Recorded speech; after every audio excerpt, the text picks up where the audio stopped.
The conference room buzzed with chatter as I glanced at my phone, its screen lighting up with an incoming call from Tyler.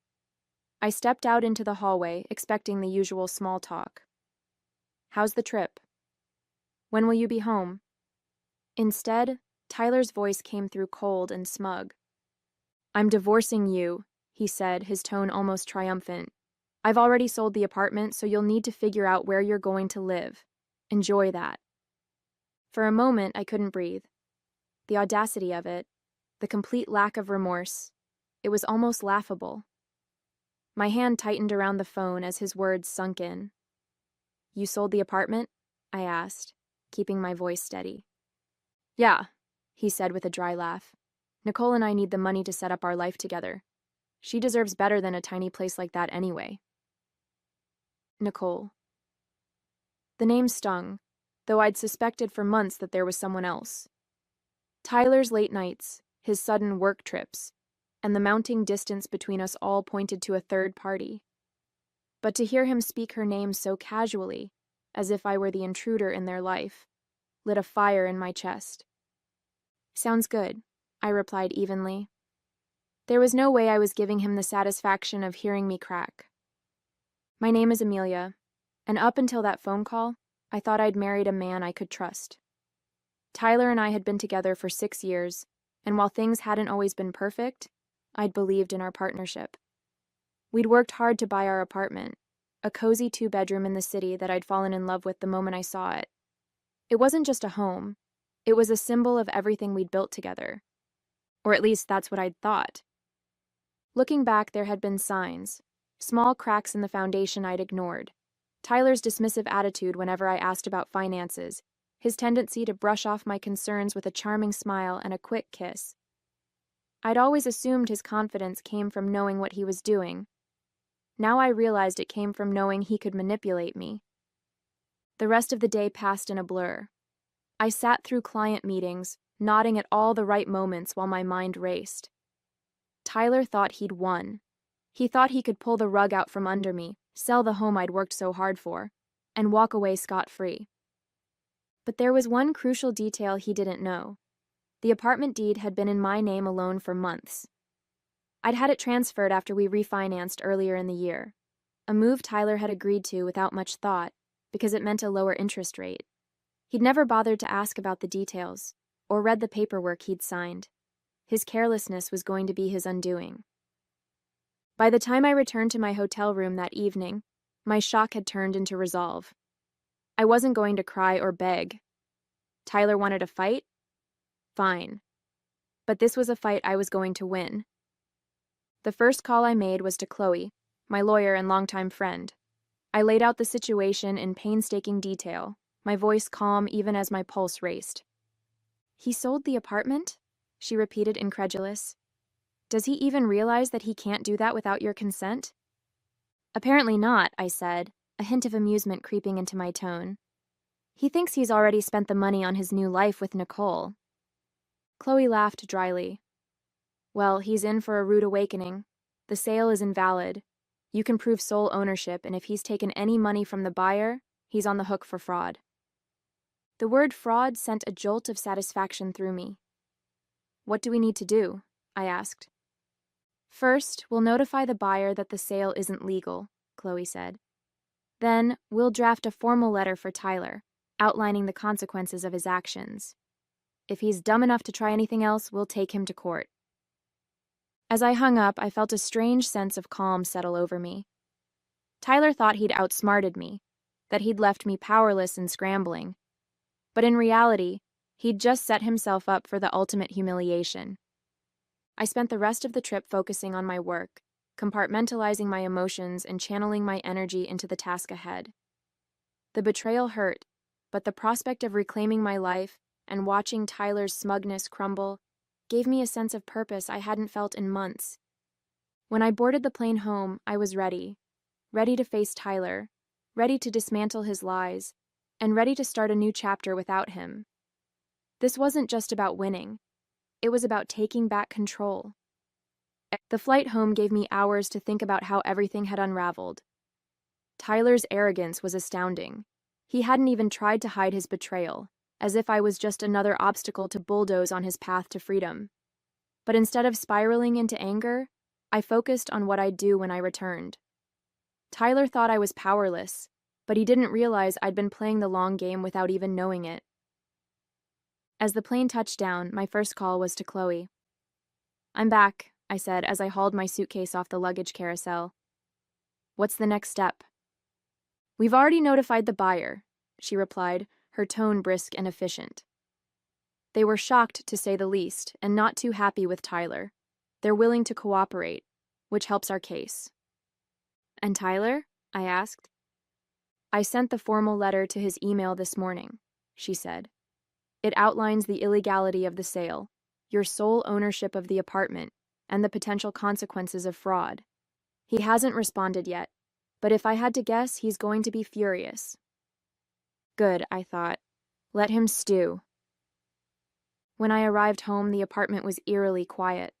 Tyler's things were still there, his jackets draped over the chair, his shoes carelessly tossed by the door, but the place felt different, like the energy had shifted. I took a deep breath and set my suitcase down, knowing that the confrontation would come soon enough. Sure enough, Tyler came storming in that evening, his face red with anger and his phone clutched in his hand.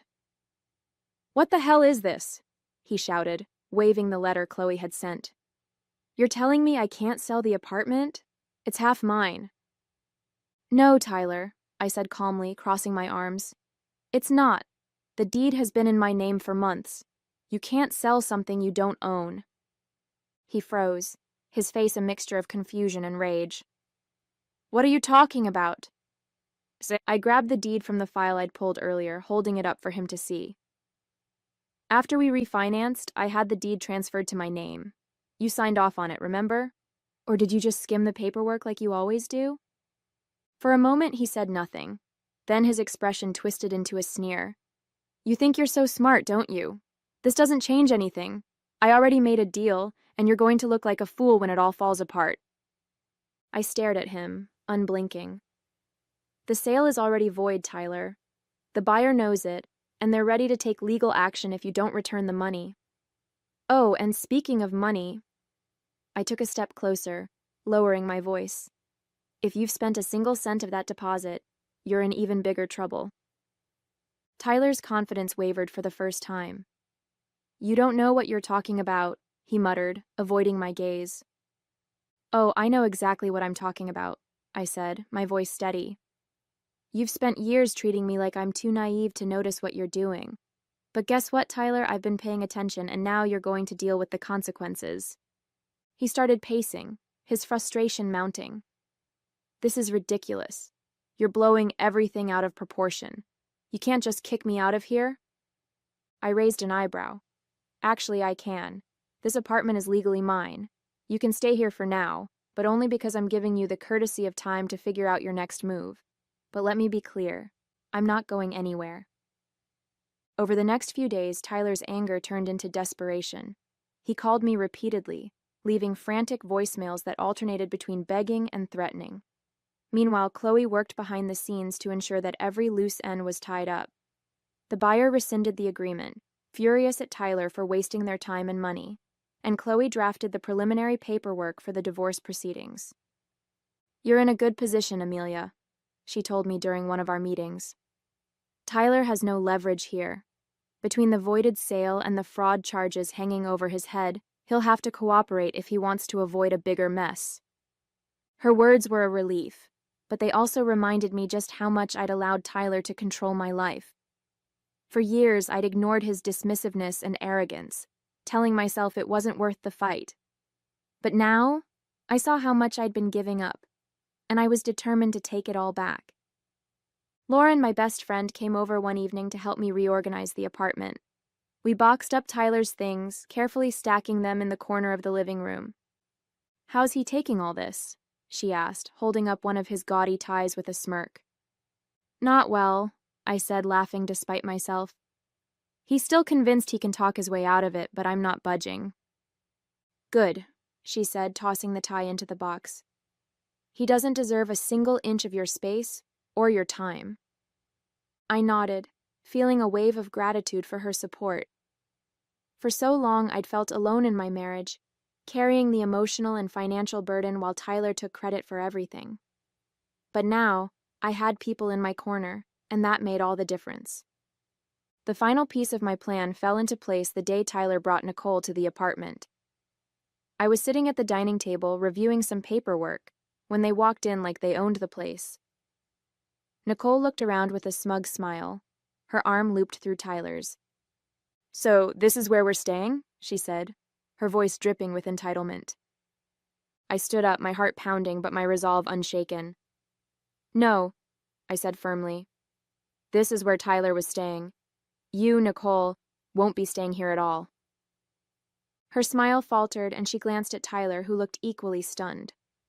"What is this?" he demanded. "This," I said, gesturing to the apartment around me, "is my home. Not yours, not hers, and certainly not a hotel for you to shack up in after stabbing me in the back." Nicole's expression turned icy, but she said nothing. Tyler, on the other hand, looked like he was about to explode.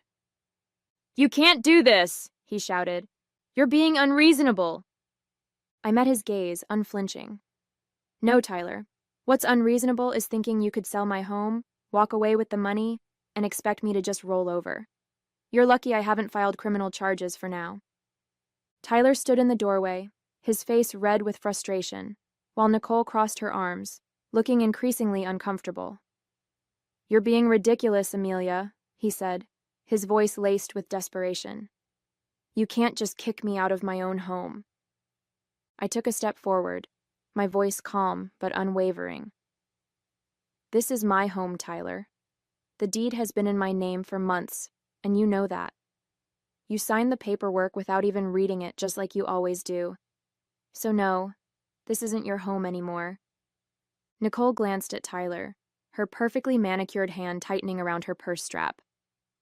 "Wait, what's she talking about?" she asked, her tone sharp. "You said this was your apartment, that you sold it."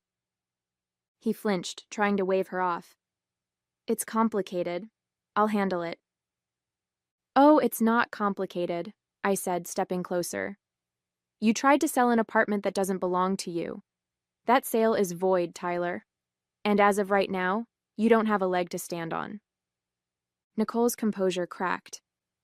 "You mean the money you told me you had—" She stopped mid-sentence, her voice rising. "Oh my God, did you lie about that too?" "Nicole, let me explain," Tyler said quickly, holding his hands up. But she wasn't having it. "No," I said, cutting him off. "Let me explain. Tyler tried to sell the apartment behind my back, thinking he could pocket the money and leave me with nothing. What he didn't know is that I had the deed transferred to my name months ago, so not only did he fail to sell it, but he also committed fraud by pretending he could." Nicole's mouth opened and closed like a fish gasping for air. "Fraud?" she whispered, taking a step away from him. "Are you serious?" "Yes, fraud," I said, crossing my arms, "and I'm prepared to press charges if he doesn't get his things and leave by the end of the day." Tyler's facade finally cracked. "You can't do this, Amelia," he said, his voice pleading now. "We've been together for 6 years. You can't just throw me out." "You threw me out the moment you made that phone call," I said, my voice hardening. "You told me you were divorcing me and laughed about me having to find a new place to live. You didn't just betray me, Tyler. You tried to ruin me.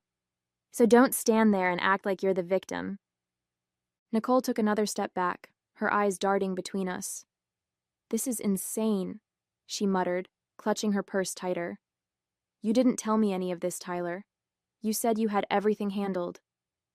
He turned to her, desperation written all over his face. "Nicole, I can fix this. I just need—" She cut him off with a raised hand. "Don't, just don't. I'm not getting dragged into your mess." Without another word, she turned on her heel and stormed out, leaving him standing there, stunned. I couldn't help but smile as the door clicked shut behind her. "Looks like you're on your own," I said, turning back to Tyler. "Now, let's talk about what happens next." He slumped onto the couch, burying his face in his hands. Amelia, please. I screwed up. I know that. But you don't have to do this. You're right, I said, grabbing a folder from the kitchen counter and setting it on the coffee table in front of him. I don't have to do this, but I'm going to. This is the divorce paperwork. My lawyer has already drafted it, and I suggest you sign it quickly. The sooner you do, the sooner we can both move on. He stared at the folder, his face pale. You really hate me that much? Hate you? I let out a bitter laugh. No, Tyler, I don't hate you. I feel sorry for you. You had everything.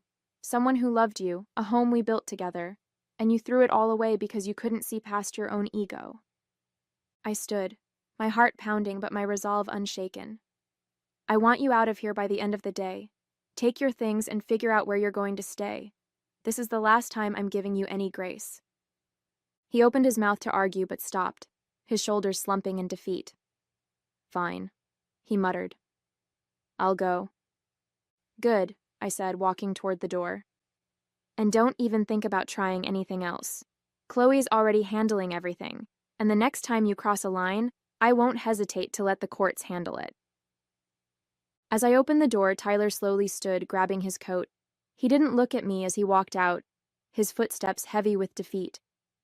For a moment, I felt a pang of sadness, not for him, but for the life we could have had if he'd been the man I thought he was.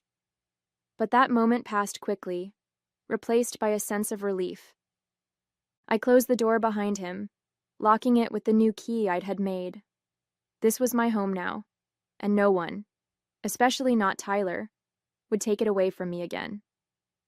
The silence in the apartment after Tyler left was deafening. For the first time in years, I felt like I could finally breathe. The space no longer felt heavy with his presence, his entitlement, or his lies. It was just me, the home I'd built, and the quiet realization that I had won, not just against him, but against every doubt I'd ever had about standing up for myself. I stood in the middle of the living room, taking in the emptiness where his things had been. His oversized gaming chair, the framed jerseys that had cluttered the walls, and the gaudy coffee table he'd insisted on keeping were all gone. The apartment looked cleaner, brighter, like it was mine again. Lauren came by that evening with takeout and a bottle of wine. Is he really gone? She asked, plopping down on the couch with a dramatic sigh. Gone and not coming back, I said, pouring 2 glasses of wine. I gave him until the end of the day to pack his things. He didn't argue. Lauren raised her glass. To fresh starts and well-deserved victories. I clinked my glass against hers, feeling the weight of the past week slowly lifting. To never letting someone walk all over me again. Over the next few days, I began to reclaim the apartment piece by piece. I rearranged the furniture, moved my favorite artwork into the living room, and filled the space with things that made me happy. It wasn't just about redecorating, it was about turning the apartment into a reflection of who I was, not the person Tyler had tried to make me. Chloe called with updates on the legal proceedings, her voice filled with the kind of confidence that made me feel invincible. The fraud charges are off the table since the buyer decided not to pursue them, she explained, but the divorce paperwork is moving along smoothly. Once Tyler signs, you'll be officially free. Hearing the word free made my chest tighten. It wasn't just about the divorce. It was about everything I'd been carrying for years. The resentment, the self-doubt, the feeling of being trapped in a marriage that didn't value me. It was all finally being lifted. Tyler tried to reach out a few times. His messages ranged from half-hearted apologies to pathetic attempts to guilt me into reconciling. I made a mistake, one read. Can't we at least talk about this? Another was more desperate. You're going to ruin me, Amelia. Is that what you want? I didn't reply. For once, I wasn't going to waste my energy trying to fix something that was broken beyond repair. He'd made his choices, and now he was dealing with the consequences. By the end of the week, the apartment felt like a completely new space, warm, inviting, and entirely mine. As I sat on the couch with a cup of tea, the city lights twinkling outside the window, I thought about everything that had happened. Tyler's betrayal had been a shock, but it had also been a wake-up call. For too long, I'd let myself believe that I didn't deserve better, that I had to settle for whatever scraps of respect and love he decided to throw my way. But now, I knew better. I wasn't just reclaiming my apartment, I was reclaiming my life. A month later, my life looked completely different. The apartment was unrecognizable, not because of any drastic renovations, but because of how it felt. It was a space that reflected me, my tastes, my personality, and my newfound independence. The absence of Tyler's clutter and his overbearing presence made the home feel lighter, freer. The divorce was moving along smoothly. Chloe had handled everything with precision, ensuring Tyler had no room to argue or complicate the process. He signed the papers without much fuss, likely realizing that he had no leverage.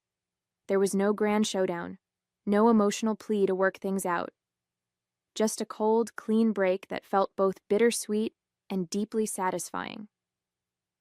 One day, as I sorted through some old papers, I came across a photo of Tyler and me from our early years together. We were smiling, arms around each other, full of hope and promise. I stared at it for a moment, letting the memories wash over me. There had been good times, moments when I truly believed we were building a life together. But those moments were gone, overshadowed by years of neglect, manipulation, and betrayal. I tucked the photo into an envelope and put it away in a drawer. It wasn't worth keeping out in the open, but I wasn't ready to throw it away either. It was a part of my past, but it didn't define me anymore. Lauren and I celebrated the finalized divorce with dinner and drinks at a trendy rooftop bar downtown. "You're glowing," she said, raising her cocktail in a toast. "Single life suits you." I laughed, feeling a warmth I hadn't felt in years. "It's not the single life," I said. "It's the freedom. For the first time, I don't feel like I'm living under someone else's rules." We toasted to that, and as the night went on, I felt a growing sense of pride in myself. I'd faced one of the hardest moments of my life and come out stronger. I wasn't just surviving, I was thriving. Back at home, I started planning for the future. The apartment had become more than a refuge. It was a symbol of everything I'd reclaimed. But I knew I wouldn't stay there forever. Someday, I'd move to a new place, one without any lingering shadows of my life with Tyler. Until then, I was determined to make the most of every moment in the space I had fought so hard to keep. As I curled up on the couch that night, a sense of peace washed over me. I thought about how Tyler had laughed during that phone call, so certain that he'd won, and I couldn't help but smile. His arrogance had been his downfall, and my quiet strength had been my salvation. This wasn't just the end of a marriage, it was the beginning of a new chapter, one where I called the shots, one where I chose happiness on my own terms. And after a long time, I felt truly free.